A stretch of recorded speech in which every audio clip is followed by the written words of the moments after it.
There were a few questions I've seen recently are set as kind of a prompt just to think about, and I wanted to take a look at them with the experiences of marginalized identity in mind. I just want to note as well that I got these questions through a review of the film The Wild Robot, I think it was called, by the team at Cinema Therapy. I would highly recommend checking them out if you haven't already, and if you weren't already aware of them, go check them out. Now, I've explored these questions purely my own ideas. I have not seen the movie that the Cinema Therapy team were posing these questions in the context of. Here we go. Question number one is, in what way is kindness a survival skill? Looking at it through the lens of experiences associated with living with marginalized identity, I feel like this one is two-pronged. There's two parts to it, two ways to look at it. And that is, firstly, sometimes when you live with marginalized identity, the kindness of others can sometimes mean survival. Whether it's you've had a really, really bad day and a random act of kindness is what keeps you from going to a really deep, dark place, or whether you've, heaven forbid, had some sort of threat for your life as a wild out there example, and a stranger or somebody stepped up to help. That's one thing. And the other thing that I think about with kindness as a survival skill is that it costs nothing to be kind. But there's a lot of potentially negative effects that can come from the opposites of kindness. If, for example, you're mean and awful, that doesn't always necessarily lead to good things. Um, but if you're kind, kindness breeds kindness. And in that way, that might be another way of looking at kindness as survival. Question number two is, what role does forgiveness and understanding have in healing relationships? This is a really interesting one.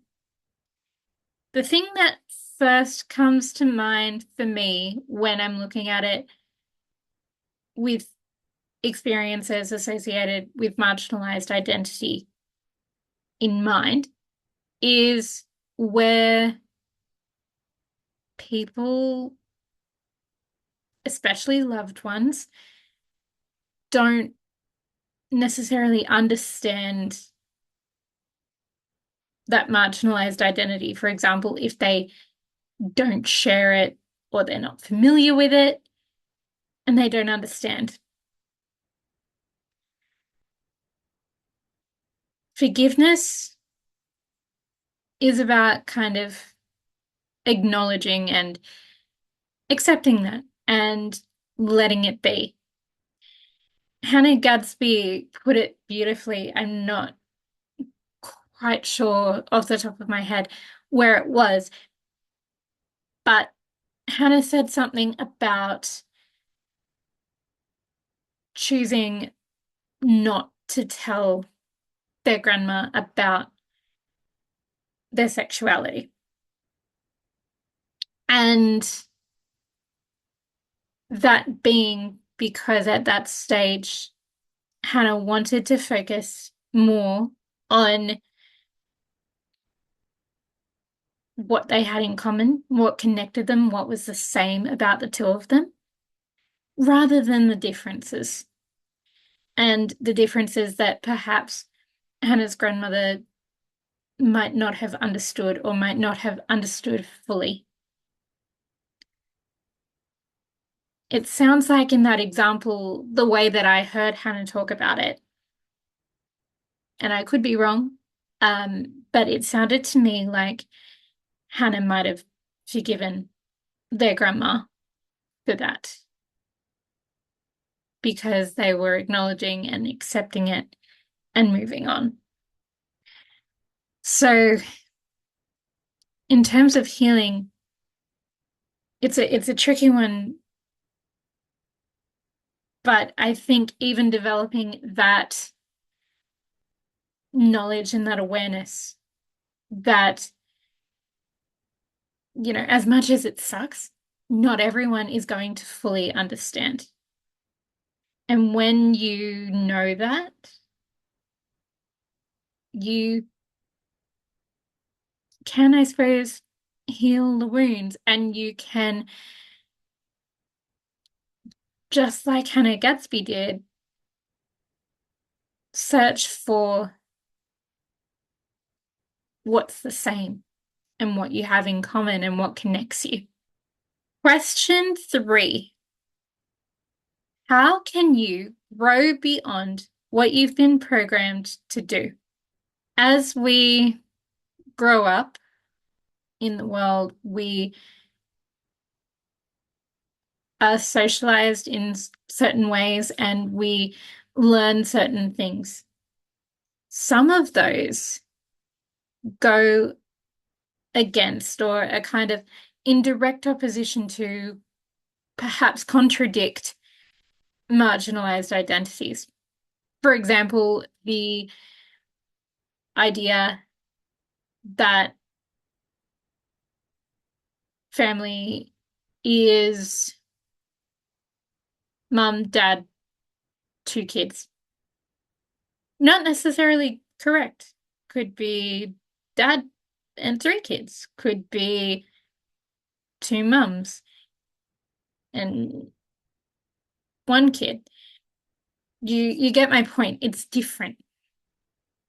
But that original idea of that original kind of nuclear family, as an example, is something that might have been programmed into some people's understanding of the way that the world is supposed to work. So, growing beyond is about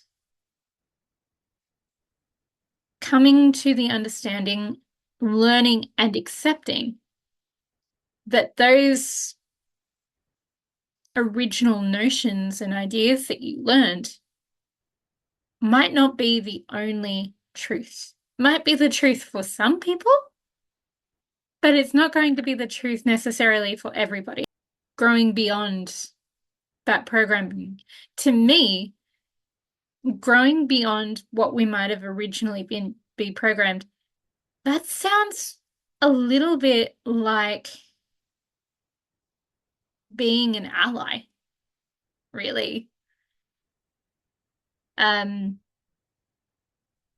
it's kind of like the process of being an ally, especially for those who may have not known a lot, because you're learning new things. You are growing beyond your original programming, your original ideas of what things are, evolve and they grow and they change.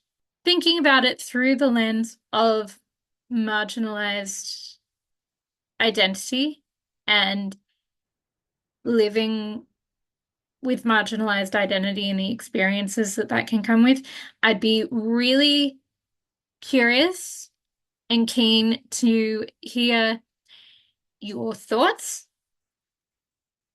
What do you think of the questions? How would you answer them? Um, Share with us in the comments